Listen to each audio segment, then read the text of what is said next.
शिव की जब पावर खत्म हो जाती है और वो सूर्य में प्रवेश करके महाकाल अग्नि पैदा करके पूरे ब्रह्मांड को जलाकर भस्म कर देता है, तो वो जीव ही बन गया ना। उसके अंदर फिर वो सर्जन करने की शक्ति नहीं रही। शिव के अंदर जब सर्जन करने की शक्ति नहीं होती है, मतलब सोचने की भी शक्ति नहीं होती, उसके अंदर तो केवल एक प्रलय काल होता है। तो पूरे ब्रह्मांड को वाइंड अप करना होता है, विनाश। जब विनाश की उसकी बुद्धि में केवल विनाश ही होता है, काल अग्नि होती है।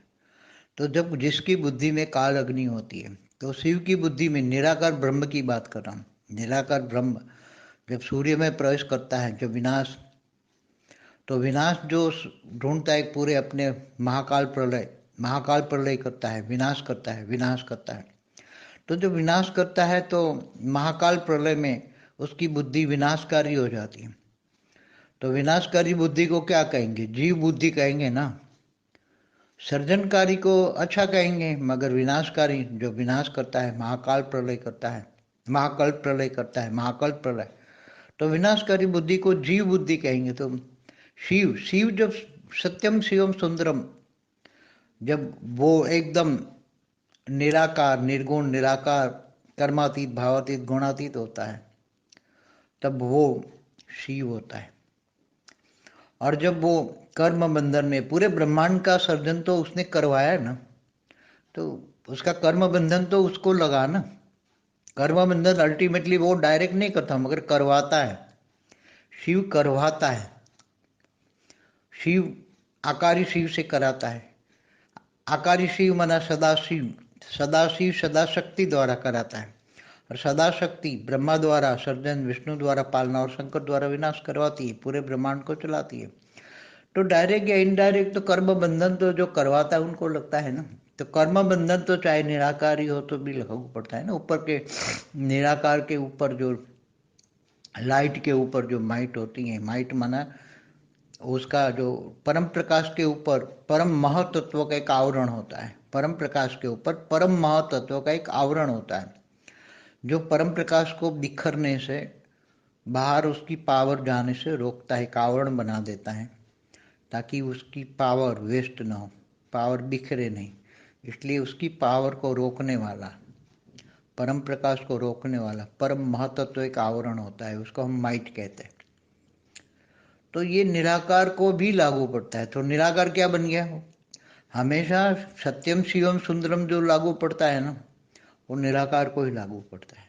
आकारी रूप को कभी भी किसी को भी सत्यम सुंदरम नहीं कहेंगे, चाहे आदि शिव हो, आदि शक्ति हो।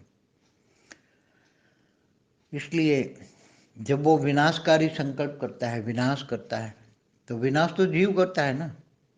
तो विनाश करने वाले को जीव कहेंगे। वो शिव से जीव बन गया है, उसी को कहेंगे। शिव जब महाकल्प प्रलय में पूरे ब्रह्मांड को जलाकर भस्म करता है काल अग्नि में, फिर बाद में पूरी प्रोसेस करता है, तो वो तत्वों को जलाकर, स्थूल तत्वों को, सूक्ष्म तत्वों को, जो तत्वों को जलाकर उसको अग्नि तत्व में क्रिएट करता है, परिवर्तन, तत्व परिवर्तन करता है ना शिव। शिव की प्रोसेस पूरी क्या होती है? उसी टाइम जो शिव पूरी प्रोसेस करता है, तत्वों को जलाकर भस्म करके अग्नि तत्वों में, अग्नि से फिर उसको परम अग्नि में, परम अग्नि से परम वायु में, परम वायु से परम आकाश में, परम आकाश से फिर परम महतत्व में, और परम महतत्व से फिर परम प्रकाश में वो कन्वर्ट करता है वो। और वो फिर एकदम निराकार परम प्रकाश का हो जाता है, परम प्रकाश का एकदम हो जाता है।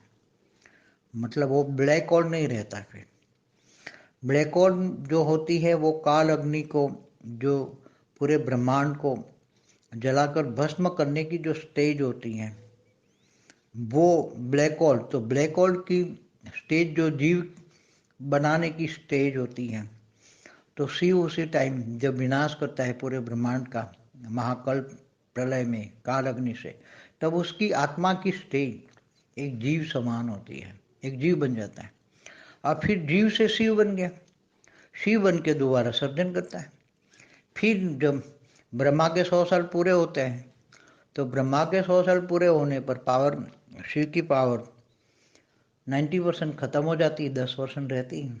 तब वो सूर्य में प्रवेश करके काल अग्नि पैदा करता है और फिर दोबारा शिव महाकाल अग्नि में, काल अग्नि में, महाकाल प्रलय में, काल अग्नि में पूरे ब्रह्मांड को जलाकर भस्म करता है। तो फिर वही प्रोसेस करता है, फिर जीव से शिव बनता है, शिव से फिर जीव बनता है, जीव से फिर शिव बनता है।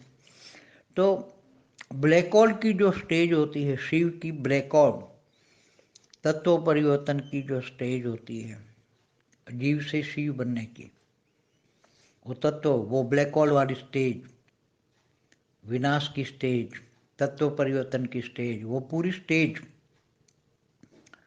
को, वो पूरी प्रोसेस को हम अव्यक्त ब्रह्मांड कहते हैं। ब्रह्मांड नहीं है, ब्रह्मांड खत्म हो गया, मगर आत्मा शिव तो है ना, मगर व्यक्त ब्रह्मांड अव्यक्त ब्रह्मांड बन गया। मतलब वो पूरी प्रोसेस को, इसलिए शिव जीव बनता है, जीव फिर शिव बनता है, शिव जीव बनता है, बनता रहता है चक्कर, पूरा चक्कर चलता रहता है, चक्कर चलता ही रहता है।